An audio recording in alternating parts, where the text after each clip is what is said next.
The Samsung Galaxy Z Fold 8 truly has my heart, and it's exactly the phone that I want in my pocket. And I'm going to talk my thoughts and opinions in this particular video. So let's just dive right in, and you're watching The Adventures of Vesper. Let's begin.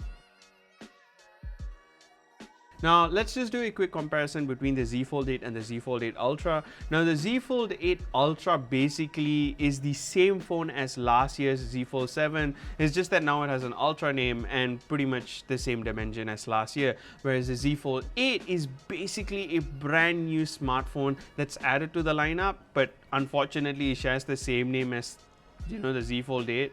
So there's going to be a bit of confusion for those who do not know. All this aside, the specs of this particular phone is looking mighty tempting. Snapdragon 8 Elite Gen 5 for Galaxy, same as the S26 Ultra under the hood. You get 12 gigs of RAM with the Z Fold 8, and you get 12 gigs of RAM with the Z Fold 8 Ultra for two storage configuration, which is the 256 and 512, and you get the 16 gigs of RAM for the 1TB version.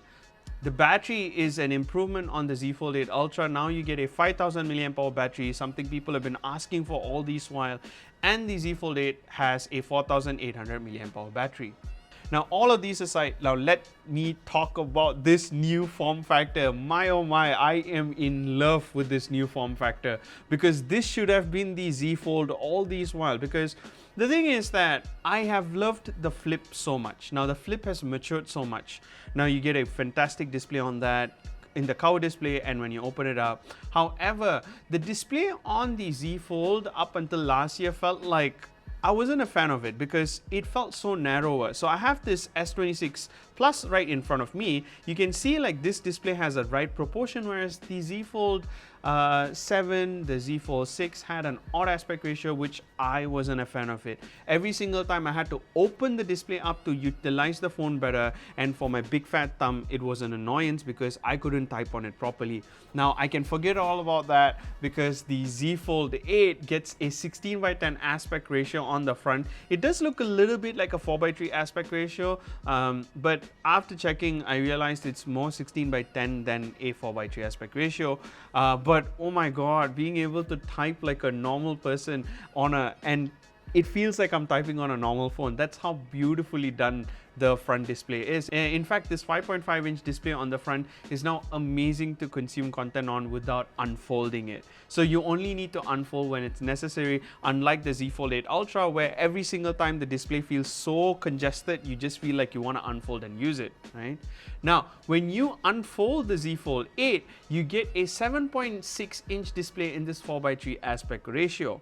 Now, Samsung's aim with the Z Fold 8 is to be this entertainment-centric smartphone. Now, obviously, you're going to get it to multitask on this for sure, but also at the same time, I get it because as someone who is a pop culture aficionado, right? I love watching my movies. I love watching my trailers. I do want to catch the upcoming Spider-Man Brand New Day in the theaters, right?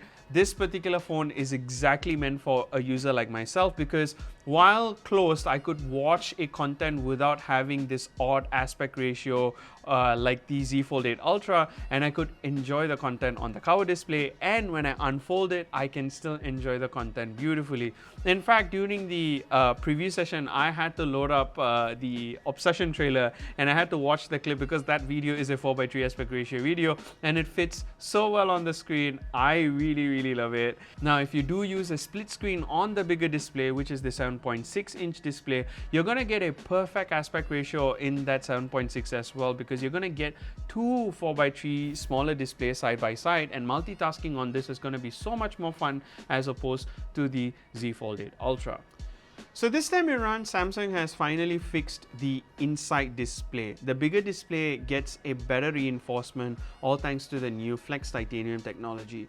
Now, with the Flex Titanium technology, they have added two new sheets to reinforce the display and also at the same time to give better folding experience and to minimize the crease as much as possible. Now let's talk about the titanium alloy film, which is under the OLED display that acts as an internal support.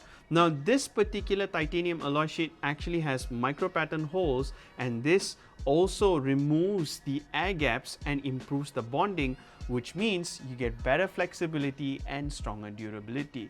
The titanium plate which adds underneath to that titanium alloy sheet now gives a better structural strength, which means you're gonna have a much better typing experience, scrolling experience. You don't feel like you're actually really pressing it deep, like as if it's like plastic, but now you're gonna have a better typing experience, better scrolling experience, all of that in this particular new display. Now the camera setup on the Z Fold 8 is a little bit different. You don't get the telephoto camera, you get just two cameras, which is the ultra wide and the wide angle camera, both at 50 megapixel, and you could say it's the similar setup as the Z Flip 8, which I'm completely fine with. With my short time with the Z Fold 8, I gotta say this phone felt so perfect in so many ways than one. For starters, it fit in my pocket very well as compared to the Z Fold 8 Ultra, which is long, and again it looks like a remote control, whereas this Z Fold 8 actually is the perfect proportion. You can just put it in a pocket and you're fine. In fact, one of my friends, she actually tried in a pocket and she went like, oh my god, it fits in a woman's jeans as well. So that was quite funny as well. And the second up is that watching content on this particular display, be it closed or open, is fantastic. This is exactly the type of aspect ratio that I've been asking for from Samsung all these while, and this is the perfect phone. In fact, typing on this felt so natural with two hands. In fact, Samsung also pointed out that they wanted to make sure that this phone feels nicer for people who want to type with two hands, and I'm a two-hand person, especially when I want to use my phone, which is also why I don't use my phone while I'm driving. It makes so much more sense, and when I do want to watch content, unfolding it and getting the bigger display in this 4:3 aspect ratio feels so good.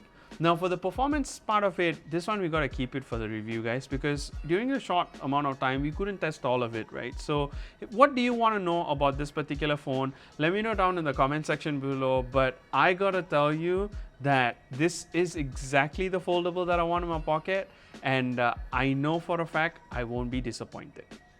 So that's all I want to share in this particular video. I can't wait to get my hands on the Z Fold 8 and review it, because I know for a fact I'm going to enjoy this phone so much.